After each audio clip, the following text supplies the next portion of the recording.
Anticipated agreements are set to generate economic growth and infrastructure improvement across the continent.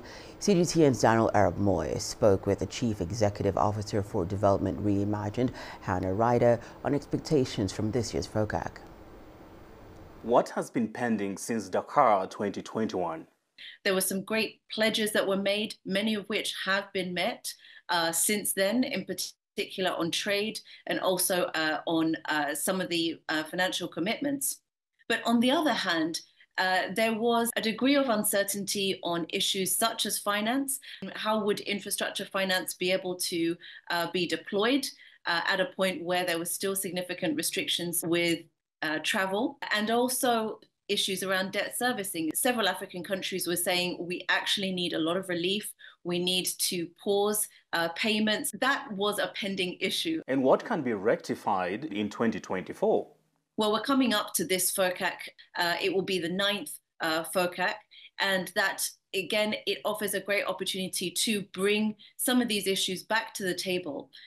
We've seen a number of African leaders visit China, and many of them have been speaking to China about what they want in terms of their future economic growth, how they want to be integrated into supply chains, how they want to have much more value addition and manufacturing in their countries, and how China can work with them on that. But it's not only about infrastructure and the discussions of loans that go with it, for which today some analysts are unduly worried that China is turning off the tap. What are the facts? The question is, how are African countries, it's a demand and supply question, what do African countries really want from China, and also what kinds of projects and activities that China feels is worthwhile investing into? And I think in 2024, we have a much stronger case on both sides. How can China better address concerns related to debt sustainability in Africa?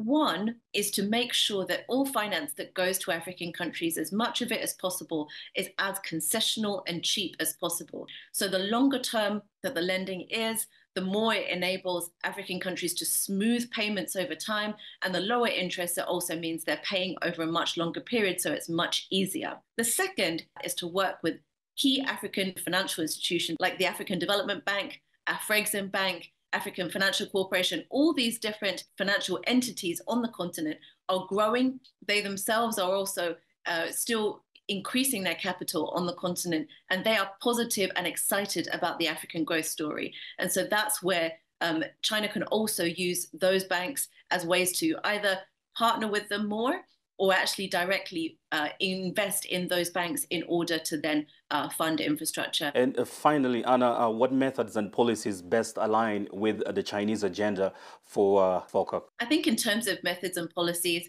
it's really about encouragement and continued support. So working with governments to increase especially green investment, whether that's transport or energy, those sorts of policies will also be crucial. We have a number of new policies on the continent which are in place, Chinese support for those policies. We even talk about the 300 gigawatts renewables target from African countries. These sorts of policies will be really crucial for China to support.